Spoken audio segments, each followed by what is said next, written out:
Ever since the beginning of Loki's flashback, specifically in chapter 1152, Oda has been subtly hinting at the true way Rox met his end during the God Valley incident. The very first clue appeared in the scene of King Harald's death. When Loki and the old man Yarul entered the king's chamber, they found the soldiers stabbing him with their spears. The look on Loki's face was one of pure shock, like he was witnessing something far beyond human comprehension. Later, Oda showed the full scene, but in a misleading way. It was almost as if he intentionally hid the king's true appearance in that final moment. That strongly suggests that Harald had turned into a demon right before he died. And this wasn't an isolated event. We've seen something similar before when Emu possessed Gonko's body and transformed Dory and Bragi into demons.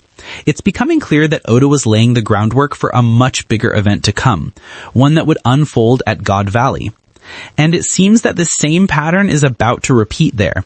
When everyone is powerless against Rox's overwhelming strength, Emu herself will step in to deal with him.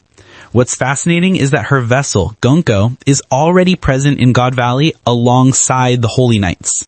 That's a huge clue that Oda had been setting up Emu's arrival since the very start of this great game on the island. At that point, Emu will possess Gonko once again, turning Rox into a terrifying demon, just like what happened with King Harald.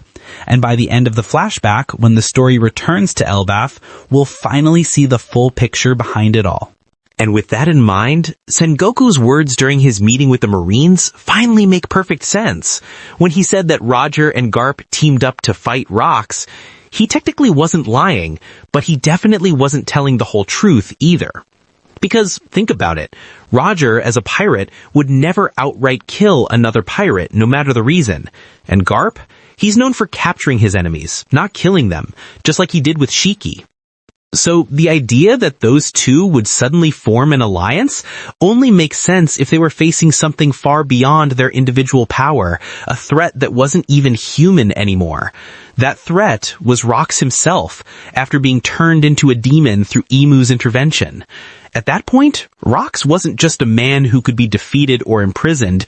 He had become a monster that had completely lost control, just like King Harald. Remember how Loki had to kill his own father in tears after Harald went berserk and started attacking his own soldiers? The same tragic scenario is about to play out at God Valley. A brutal battle erupts between Rox and Gonko, and in the middle of the chaos, Emu takes control of Gonko's body, transforming Rox into a full-blown demon. In that moment, Roger and Garp have no choice but to join forces, setting aside everything that separates them to stop this nightmare before it consumes the world. And that's how history would later record it, as the greatest temporary alliance ever between a pirate and a marine, forged not out of friendship, but out of sheer necessity against a horror unlike anything the world had ever seen.